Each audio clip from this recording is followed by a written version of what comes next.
Think about living in a land where winter never ends, where the air is so cold that it feels like it could freeze your breath before it leaves your lungs, and where the ground is so frigid that it could swallow you whole entirely.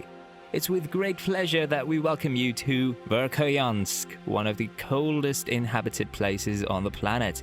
This lonely community is located deep within the heart of Serbia. It is furious with its neighbor Oymyakon for the coveted title of providing the pole of cold. Verkhoyansk has some of the coldest winters imaginable, with temperatures as low as -67.8 degrees Celsius.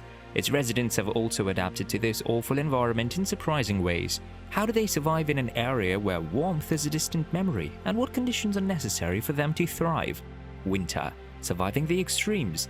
The winter season in Verkhoyansk is more than just a season. It's a powerful presence that influences every facet of life in that region. During January, the village typically experiences temperatures that range from -45 to -50 degrees Celsius. However, it's essential to note that temperatures can drop quite a bit. Did you know that the temperature recorded as being the coldest ever in Verkhoyansk was a mind-boggling -67.8 degrees Celsius back in 1891? You might experience those bone-chilling temperatures every once in a while when the most severe winter storms roll in, but it doesn't always happen. During the winter, the sun is hardly ever visible, and when it does appear, it's relatively low on the horizon, so it does not provide a significant amount of warmth.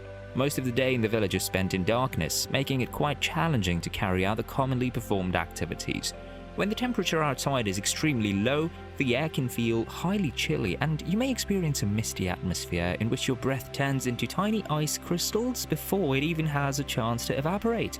Because of the snow and ice present, the landscape is frozen, making it quite challenging to move around. Getting around on the roads amid all the heavy snow and ice can be difficult. The houses in Verkhoyansk are constructed to withstand the severe cold, with thick walls and low ceilings that help to trap the heat inside the house instead of allowing it to escape. As a result of the fact that central heating systems can be challenging to operate, a lot of people put their faith in fireplaces and wood stoves to keep themselves warm. As a result of the fact that winter can be somewhat challenging, people in this area typically stock up on things such as firewood, food, and fuel for their vehicles, which require some regular maintenance to retain their smooth operation. Verkhoyansk is home to automobiles outfitted with specialized fuel systems that prevent the gasoline from freezing. In addition, chains are attached to these vehicles as tires to grip the roads covered in ice better. Many people in this area take pleasure in staying inside on those chilly days, all bundled up in their warm and cozy layers. Regarding keeping the warmth inside their homes, some people go the extra mile and cover their windows with blankets. However, the extreme cold is not yet over. Let's summarize what happens in the spring season. Spring, a slow thaw. In Verkhoyansk, spring is characterized by a gradual thawing of the snow rather than a sudden transition. This occurs as winter begins to end. Even though the snow starts to melt toward the end of March or the beginning of April, the temperatures remain extremely cold, frequently falling below freezing during the night. Spring isn't just a quick blast of warmth, it's a slow and steady shift over time. Slowly but surely, the ground starts to warm up and the rivers that were frozen all winter long are flowing again. The beginning of this thaw carries its unique set of challenges. Because of the permafrost beneath the earth in this part of Siberia, the landscape is fragile during the spring months. As a result, the ground becomes muddy and unstable. Because the snow is disintegrating into slush and the roads are becoming more treacherous, getting around is becoming increasingly difficult.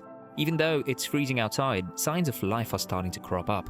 Some resilient plants that have survived the harsh winter are beginning to pop their heads above the earth, and the first birds are starting to return. Both of these signs indicate that spring has arrived. In Verkhoyansk, springtime is all about getting ready for the season.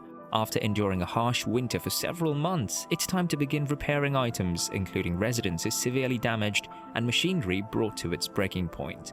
However, it's not only about making repairs. Even though summer will only last briefly, people are preparing for it.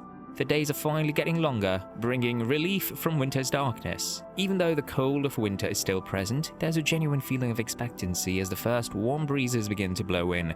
Even though the cold will not go away for a while, this is a regeneration time. Summer, a brief and precious warmth. When summer arrives in Verkhoyansk, it's just for a few weeks throughout June and July. Summer is a short season. During this brief period, temperatures can reach a comfortable 20 degrees Celsius during the day. with occasional increases exceeding 30 degrees Celsius. However, such warmth is uncommon and most summer days are still cold by global standards, with temperatures ranging between 10 and 15 degrees Celsius. In Verkhoyansk, the summertime is significant for the locals because of the long days and prolonged daylight hours during this weather. Residents use the warmth to cultivate small gardens, where they raise hardy food such as potatoes, carrots, and cabbage by cultivating these gardens. The thawed rivers provide a brief abundance of fish, which is made possible because fishing and hunting are also essential activities. Summer is a time of activity despite its relatively brief season. To prepare for the upcoming winter, people cut and store firewood, preserve food, and make sure everything is in place before the temperatures drop again. In addition, the fleeting warmth of summer is a time to repair equipment, take care of animals, and stockpile supplies in preparation for the following months, which will be lengthy and difficult. Even though it's summer, the landscape still possesses a certain bare beauty. Although overflowing with meltwater, the river provides a fleeting but priceless opportunity for fishing and enjoyment. The limitless stretches of tundra and forest are green, and a brief burst of life has occurred. However, summer begins to fade away almost as fast as it arrives, and the first traces of frost appear at the beginning of August. Please subscribe to our channel for our daily videos like this. Don't forget to mention your favorite season in Verkhoyansk. Autumn, the last breath before winter. Let's explore why autumn is considered the most critical in Verkhoyansk. In Verkhoyansk, autumn is a period of transition that comes and goes at a startlingly rapid pace.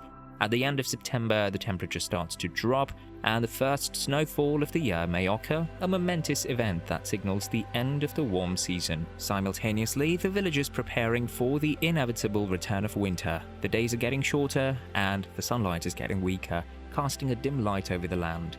With the return of frost, the landscape swiftly transforms into a dark blue and white patchwork.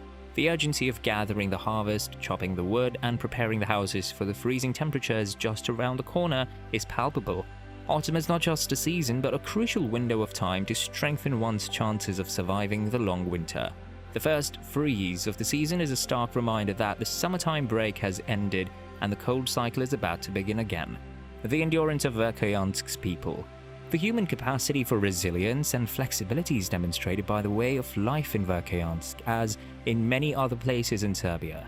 To survive, the people who live there are forced to construct their lives around the concept of survival, which results in solid community relationships and a profound awareness of the land and weather patterns. Just a few thousand people live in the village, and many of them have been there for generations, which means that their lives are constantly struggling against the weather. Despite their challenges, the inhabitants of Verkhoyansk can face difficulties themselves. It can be challenging for people from somewhere other than Verkhoyansk to understand life in the world's coldest inhabited place. Yet for those who live there, it is nothing more than a way of life. Even though they live in one of the worst climates of the globe, the residents of Verkhoyansk continue to make a living despite the harsh conditions they face, which range from frigid winters to brief summer warmth. Not only do they live in a chilly environment, but they also live with an invincible attitude that makes struggle a way of life. Each day serves as a reminder of their strength and tenacity.